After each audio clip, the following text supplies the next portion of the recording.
কাপলাগুড়ি 1 number কাপলাগুড়ি ইয়াতে আমাৰ মছজিদত দুটা কৈদৰ সৃষ্টি হয় আজি কমিটিক লৈ বা এই ভাড়াতীয়া ৰুমবিলাকক লৈ মাটিৰ এই দুটা কৈদৰ সৃষ্টি হোৱাত তাৰমানে এটা কৈদে যোৱা 17 তাৰিখে মহৰম কৰিছে আৰু আজি আমি মহৰম পাতিম বুলি আগতীয়াকৈ চবকে জাননী দিয়াৰ পিছত তাৰমানে আমাক ইয়াতে বাধাৰ সৃষ্টি কৰিছিল যাৰ কাৰণে তাৰমানে আমি এই আইনৰ সহায় ল'ব লগা হ'ল আৰু আইনৰ সহায় লৈ আজি আইনে আমাক এটা ন্যায় দিব বুলি তাৰমানে আজি প্ৰশাসনে ইয়াত আহি আমাক এটা সান্তনা দি থৈ গৈছে।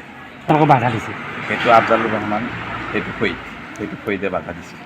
কাৰণ আমি ইয়াতে থাকিব নোৱাৰোঁ, আমি 4 নম্বৰ বটলা মানুহ ইয়াতে আমি ইয়াত থাকিব নোৱাৰোঁ, গতিকে সেইকাৰণে তাৰমানে আমাক ইয়াতে কোনো ধৰণৰ এই সমাজত কৃতি কাজ কৰিব নিদিয়ে, তাৰ কাৰণে বাধা দিছে। নামাজ চিভিল কেছ চলি আছে, এই আপোনাৰ 144 চলি আছে, গতিকে একলগে বৰ্তমান একলগে আমি কোনো ধৰণৰ ফাইনেল ডিচিশ্যনত আহিব পৰা নাই। আমি তাহাক এটা গৰিহণা দিওঁ, কাৰণ মুছলমানৰ যিকোনো ধৰ্মৰ মানুহে ধৰ্মৰ যিকোনো উৎসৱত বাধা দিব নালাগে।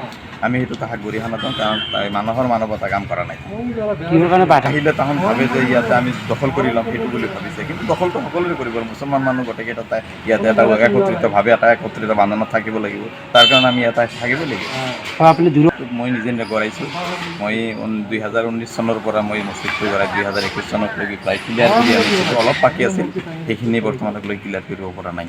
গতিকে আধাৰৰ কামখিনি আছে, মোৰ নিজা পকেটৰ পৰা মোৰ নিজা পৰা দান স্বৰূপ হিচাপে মই নিজে 10 লাখ টকা দান কৰিছোঁ। 10 লাখ টকা ইমান অনুদান দিয়া সম্পত্তি বুলি তাহোন নিজে কৈ থাকে। গতিকে ভেলাঘাটি সম্পত্তিটো তাহাৰ বাইকৰ বাপতি সম্পত্তি আৰু বাইকৰ সম্পত্তি বুলি ইয়াত তাহোন কৈ থাকে। গতিকে বেলেগৰ ইয়াত অধিকাৰ থাকিব নালাগে। দুটা তিনিটা পৰিয়ালৰ লগতে সেইটো জট লাগি আছে।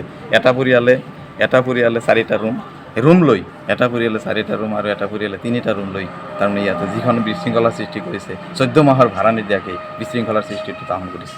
আমি ভাবিছোঁ যে আমি ৰাইজবিলাকক সুন্দৰ এটা আইন দিব, প্ৰচেষ্টা দিব, আমি প্ৰত্যেকে যাতে একত্ৰিতভাৱে আমি আৰু এটা নতুনকৈ এইখন সমাজে নতুনকৈ আৰু এটা গঢ় লৈ ডাঙৰ কৰিব পাৰোঁ, তাৰ কাৰণে আমি অনুৰোধ জনাইছোঁ আইন বনাম। আৰু এডিশ্যনেল SP ছাৰে নিজে ফিল্ড ভেৰিফিকেশ্যন কৰি নিজে, বা আমাৰ দোলাহালৰ ASI ছাৰেও নিজে আহিছিল, আৰু এডিশ্যনেল আৰু এটা SP আহিছিল, তেখেতেও বাইদেউ এটা আহিছিল, আমাৰ চক্ৰ বিষয়া মহোদয়ো আহিছিল।